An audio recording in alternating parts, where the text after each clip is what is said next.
What's up, gamers? Dreamcastguy here, talking today about the PlayStation 5 update that's rolling out tomorrow because it actually adds a lot of features that have been promised for a while, including fixing the 3D audio features, and additionally, the new expanded freaking hard drives are finally being released. If you want to actually put more freaking storage into your system, it's going to be possible. But I wanted to kind of just go through these patch notes. They were actually just patched here or posted here a few minutes ago, and I went through it. There's a lot of tiny tweaks in this that I think really make the PlayStation 5 better in general, but additionally, I think this serves a very specific purpose, which I think it's that Sony is trying to prep the PlayStation 5 for the holiday. They want to make sure that every single system that sells, because let's face it, they're going to instantly evaporate like they always do. I think they want them to be the best, most playable experience. So what we're looking at here is the PlayStation blog.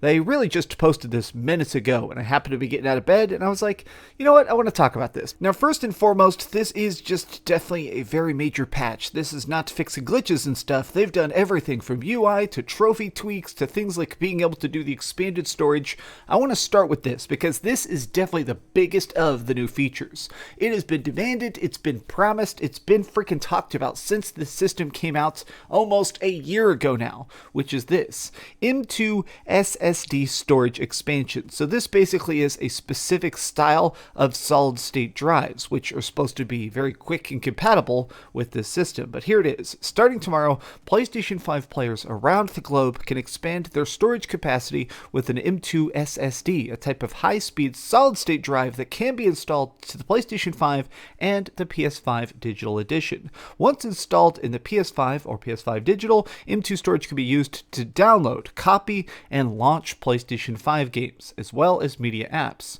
You can also play the PS4 and PS5 games directly from the M.2 SS storage, freely move around games, and do better storage options. It also has a special note here just basically warning you that not all M.2 SSDs are going to work. Certain ones are too big, certain ones won't fit. It's just about specific brands that happen to work in conjunction with the PlayStation 5.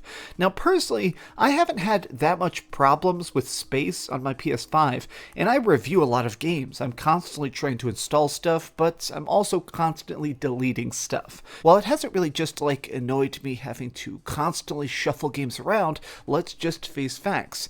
Game files are getting bigger and not smaller. In general, because things are getting 4K, 60 FPS, the fact that certain indie games and stuff are now hitting 100 frames a second, I think it's making it to where this stuff is going to get larger. I'll make you guys a deal. I'm actually a little bit afraid of putting the SSD thing into this because it does require popping your PlayStation 5 open and stuff. If this video gets 3,000 likes, I'm going to order this and I'll figure out how the heck the SSD works, because let's face it, I am not technically savvy. If I can figure this out, if I can do this easily by just watching some YouTube videos and stuff, then anybody can. But let's talk about the other features they actually added to this and stuff that I feel like does improve the experience of the PlayStation 5, starting with the new updated trophy features. Here's the trophy stuff I want to talk about. Quickly, I do want to say that they're adding more features to PlayStation Now. I really think that PlayStation wants PS Now to be considered in the conversation the way people talk about Game Pass. The fact that everybody has to have Game Pass. If you have an Xbox, it's pretty much obvious that you're going to get Game Pass. They're adding in new features to make it where PlayStation Now can actually toggle, your different resolutions. That's pretty interesting, but here's what actually grabs my eye. I love trophy hunting. I try and get, at least easily, I like to get a majority of trophies in games. I have a lot of platinums and stuff, and part of it is just the thrill of having this list of objectives that the developers have considered to be fun challenges. Well, they've added in this extra thing here. So on the PlayStation 5, there's already a lot of extra additional features when it comes to trophies in general. There's instructional stuff, there's the ability to show videos of how trophies are gotten, you can track your trophies. So here's what's been added that's definitely just cool to me, and I think it's going to be cool to a lot of gamers, is there's now going to be a personal best recording system where if you do something incredibly quick, beat a course, run a race, or whatever like that, it will automatically save that clip so you can share it later. But here is what's best. New trophy tracker. We've added a new trophy tracker that lets players quickly access up to 5 trophies per the game through the control center. I love this because let me tell you, right now what I've been doing that's been a pain in the butt, I completely close the game, or I minimize it, and I open up the trophy tracker every single time. It is a pain because it does slow things down. Even if the freaking console is very fast at going back to the desktop, it's sort of a pain of just how difficult it is to try and track and look at specific trophies. This is going to make things so much smoother. I'm so glad they're doing this. Personal preference, but I think this is freaking awesome. But let's talk about, this is definitely the biggest new feature that's being added. I feel like it's the one that's the most people are definitely going to use and definitely appreciate. 3D audio. Holy heck. I mean, from the very beginning of the PlayStation 5's talks, like the first freaking showcase they ever did for the PS5, now like a year and a half ago, it was Mark Cerny talking about the advancements in 3D audio technology. This is a major feature for the system itself, but up until now, the only way to actually use the 3D audio has been from putting on an expensive pair of headphones and plugging it into your controller. There was no other way to experience 3D audio, and as somebody that has used the 3D audio, it's great. It's a huge freaking push. It is a fantastic feature that's weird to me that it was kind of relegated to only the headphone users. They're finally making it where it's going to work with TV speakers. For the September update, we're adding support for players to experience the 3D audio through the built-in TV speakers. Once enabled in the Sound Manager, this feature transforms two standard TV channels into three-dimensional sound, heightening the sense of gameplay immersion. Now, here's the thing. Oh my gosh, 3D audio is fantastic. This is one of those features that I feel like on paper you're like, oh, whoop-de-doo, better sound effects.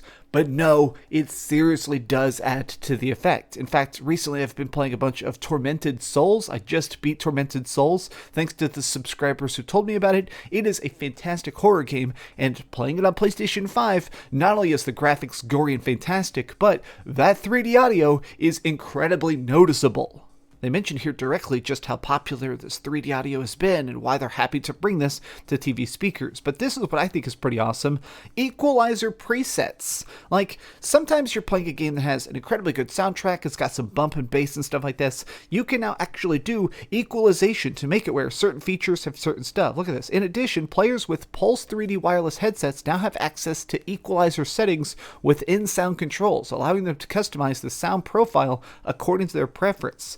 This is crazy to me because it's one of those things that's just so advanced. Like I'm not a super big audiophile. I'm not one of those people that's constantly like, oh my god, they haven't done things absolutely flawlessly. But it's still cool to me that they're just constantly trying to add in new features that people are asking for. Like, look, sometimes Sony is so dumb about being silent when they shouldn't be. Sometimes they're just so rigid in their classic ways. It's cool to me that not only is Sony trying to give us features, it seems like they're listening to what people want. People who have headphones, people who want to try and just get the absolute pinnacle experience, they're actually listening to people. And that to me is such a great thing. So the last two things that have been added in here is basically some very good quality of life features. Basically the thing right here that I like the most is they've actually fixed how you use the game bar. There's that bar at the bottom of the screen that lets you pull up and talk to people, check your trophies, or even just sometimes shut down the system itself. They're making it so you can now directly message people through the game bar, which means you do not have to leave a game to message somebody or to try and invite them to a party. It's going to make stuff extra easy. That's fantastic. But here's the part of this that really kind of grabs my attention is actually all the way down here at the bottom. They're making it so the remote play and PS5 apps are improved. Now, I do realize that the majority of us do not care about playing some PlayStation games on a freaking cell phone, especially not PS5 games. But I'm still just intrigued by the idea that Sony is really pushing this. The fact that they're trying to make this a better and better feature, I think that this is kind of just them trying to experiment with future abilities. I mean, right now, this does kind of suck. I mean, I don't care about this. I think my phone sucks too bad to even do this. But the fact that you can actually stream PlayStation 4 and PlayStation 5 games directly to your phone, I feel like this is setting the stage for a feature that will be great in 5 or 10 years. I think that this is basically like an alpha program to something that will be great in the distant future. But I just wanted to talk about this because honestly, I'm just glad my PlayStation 5 keeps getting better and better. I mean, even last night, I was playing this freaking PS5 till 2 freaking a.m., so I probably don't have enough sleep to be filming this video, but I love you guys very much. I hope you have a fantastic day, and as for me, I guess I'm gonna go keep dreaming and cook myself a big ol' eggy breakfast. No, seriously, I love you guys.